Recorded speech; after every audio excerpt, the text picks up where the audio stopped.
Assalamualaikum warahmatullahi taala wabarakatuh.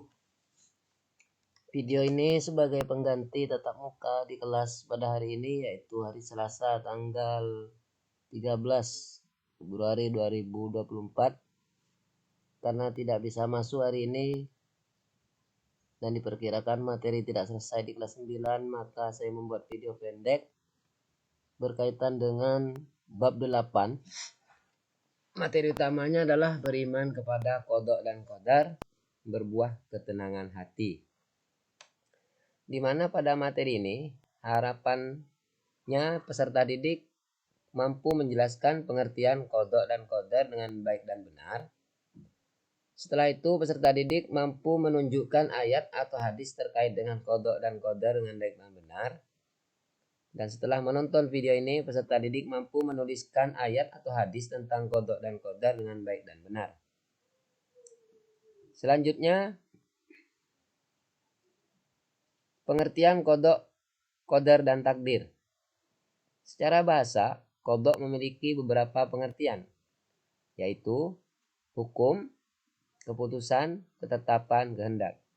Sedangkan qadar sendiri bahasanya secara bahasa artinya adalah kepastian, ukuran, kekuasaan, perwujudan kehendak. Secara istilah yang dimaksud qada adalah ketetapan Allah terhadap segala sesuatu sejak zaman azali. Apa zaman azali? Zaman azali yaitu zaman ketika segala sesuatu belum tercipta. Qadar ialah perwujudan kehendak Allah Subhanahu wa taala terhadap semua makhluknya dalam ukuran dan bentuk-bentuk tertentu sesuai dengan iradahnya atau sesuai dengan kehendak Allah Subhanahu wa taala. Itulah pengertian dari qada dan qadar secara bahasa maupun secara istilah. Nanti tolong dipelajari kembali atau dibaca tentang pengertian qada dan qadar baik secara bahasa maupun secara istilah agar kalian sebagai siswa mampu menjawab atau mampu menjelaskan pengertian-pengertian tersebut. Selanjutnya,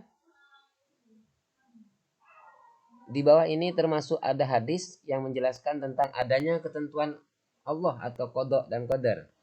Hadis riwayat Imam Malik, Anas bin Malik, annahu qala, innallaha azza wa jalla qad wakkala birrahimi malakan fayaqulu ay rabbi nutfatun ay rabbi alaqatun ay rabbi mudghatun fa idza aradallahu ay yaqdi khalqan qala al malak ay rabbi dzakarun aw unsa syaqiyun aw sa'idun famar rizqu famal ajal fayuktab kadzalik fi batni ummihi, rawahul Bukhari Muslim. Artinya diriwayatkan dari Anas bin Malik radhiyallahu anhu berkata, Rasulullah sallallahu alaihi wasallam bersabda, Allah Subhanahu wa taala mengutus malaikat ke dalam rahim. Malaikat berkata, wahai Tuhan, ia masih berupa air mani. Setelah beberapa waktu malaikat berkata lagi, wahai Tuhan, ia sudah berupa segumpal darah.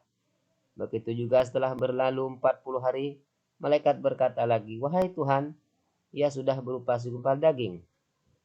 Apabila Allah Subhanahu wa taala membuat keputusan untuk menciptakannya menjadi manusia, maka malaikat berkata, wahai Tuhan, orang ini akan diciptakan laki-laki atau perempuan, sengsara atau bahagia, bagaimana rezekinya, serta bagaimana pula ajalnya. Segalanya dicatat ketika masih di dalam kandungan ibunya. Hadis riwayat Imam Bukhari dan Muslim. Di sini ada sebuah ilustrasi atau cerita pendek berkaitan dengan qada dan qadar. Seseorang bernama Elia saat ini belajar di pondok pesantren modern Gontor. Sebelumnya Elia lahir ke dunia, bahkan sejak zaman azali Allah Subhanahu wa taala telah menetapkan bahwa seorang anak bernama Elia telah akan belajar di pondok pesantren modern Gontor. Ketetapan Allah Subhanahu wa taala sejak zaman azali itulah yang disebut qada. Kemudian kenyataan yang terjadi saat ini disebut qadar. Berdasarkan contoh di atas dapat diketahui bahwa antara qada dan qadar terdapat hubungan erat dan merupakan satu kesatuan. Qada merupakan ketentuan Allah dan kekemauan Allah, sedangkan qadar merupakan perwujudan dari kehendak Allah tersebut. Qada dan qadar biasanya dikenal dengan istilah takdir. Iman kepada takdir berarti percaya bahwa segala apa yang terjadi dalam semesta ini, seperti adanya sehat dan sakit, hidup dan mati, rezeki dan jodoh seseorang merupakan kehendak dan ketentuan Allah Subhanahu wa taala. Lalu kemudian berkaitan dengan qada dan qadar, di sini ada ayat atau surah yang menjelaskan tentang adanya takdir atau qada dan qadar. Perhatikanlah firman Allah Quran surat Ar-Ra'd ayat 8 berikut ini. A'udzu billahi minasyaitonir rajim. Bismillahirrahmanirrahim. Wa kullu syai'in indahu bimiqdar. Artinya dan segala sesuatu ada ukuran di sisinya. Quran surat Ar-Ra'd ayat 8. Selanjutnya ada ilustrasi lagi atau kembali berkaitan dengan adanya pengertian qada dan qadar. Seorang anak bernama Ena dilahirkan dari keluarga kaya. Orang tuanya adalah pengusaha minyak sawit yang sukses. Kekayaannya melimpah. Semua orang mengenal keluarga tersebut. Hampir semua orang memperkirakan kelak Ena juga akan kaya seperti kedua orang tuanya. Namun setelah terjadi gempa bumi yang menghancurkan perusahaan orang tuanya, keluarga Ena tak lagi disebut keluarga kaya. Ditambah lagi orang tuanya ditipu oleh mitra bisnis hingga menanggung hutang ratusan juta. Sisa aset perusahaan dijual seluruhnya untuk membayar hutang. Sekarang Ena dan keluarganya hidup sederhana. Semua orang tidak menyangka kehidupan keluarga Ena berubah begitu cepat. Yang semula kaya berubah menjadi miskin. Lalu muncul sebuah pertanyaan. Kalau begitu untuk apa kita berikhtiar jika segala sesuatu sudah ditakdirkan Allah? Ketahuilah bahwa meskipun takdir manusia tidak ditentukan oleh Allah, namun tak satu pun yang bisa mengetahuinya sebelum hal itu terjadi. Hal inilah yang menjadikan manusia tetap wajib berusaha untuk meraih yang terbaik. Allah Subhanahu wa taala memberikan jalan kepada manusia untuk menjalani kehidupannya dengan cara ikhtiar, sekuat tenaga serta menggiringnya dengan berdoa. Lalu kemudian takdir dibagi menjadi dua, ada takdir mu'allaq dan ada takdir mubrom. Apa ini maksud takdir mu'allaq dan apa ini takdir mubrom? Mubrom secara bahasa artinya sesuatu yang tidak bisa atau tidak dapat dilakukan atau sudah pasti. Jadi takdir mubrom adalah ketentuan Allah mutlak yang pasti berlaku dan manusia tidak diberi peran untuk mewujudkannya. Contoh takdir mubrom diantaranya jenis kelamin manusia, ajal, panjang atau pendek usia, api memiliki sifat panas, bumi berbentuk bulat, gaya gravitasi, kejadian kiamat, dan sebagainya. Itulah salah satu atau beberapa contoh berkaitan dengan takdir mubrom. Secara garis besar, takdir mubrom adalah takdir yang tidak bisa dirubah oleh tangan-tangan manusia atau makhluk. Kemudian takdir mu'allaq.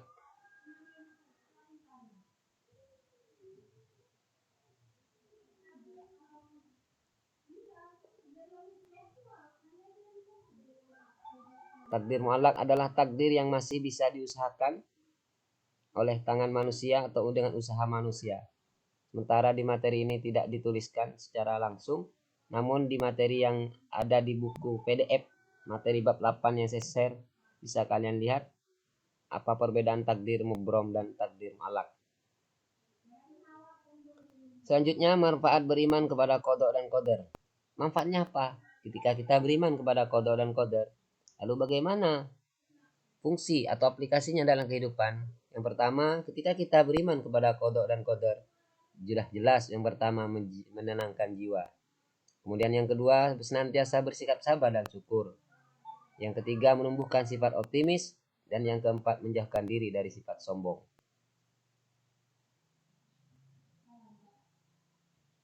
Lalu selanjutnya, setelah mempelajari materi ini, kalian diharapkan nanti mampu menjawab atau menjelaskan tentang pengertian qada dan qadar. Jelaskan pengertian iman kepada qada dan qadar. Kemudian apa sih manfaatnya beriman kepada takdir Allah? Kemudian sebutkan dua contoh takdir mu'allaq dan takdir mubrom. Yang terakhir tulislah satu buah dalil Al-Quran tentang qada dan qadar. Itulah tugas kalian nanti.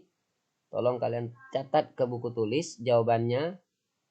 Dan Pak Guru akan kirim jawabannya melalui teks WA di HP kalian masing-masing khusus kelas 9. Demikian penjelasan bab 8 tentang takdir atau qada dan qadar ini mudah-mudahan bisa bermanfaat untuk kalian belajar di rumah. Baik, terima kasih. Assalamualaikum warahmatullahi wabarakatuh.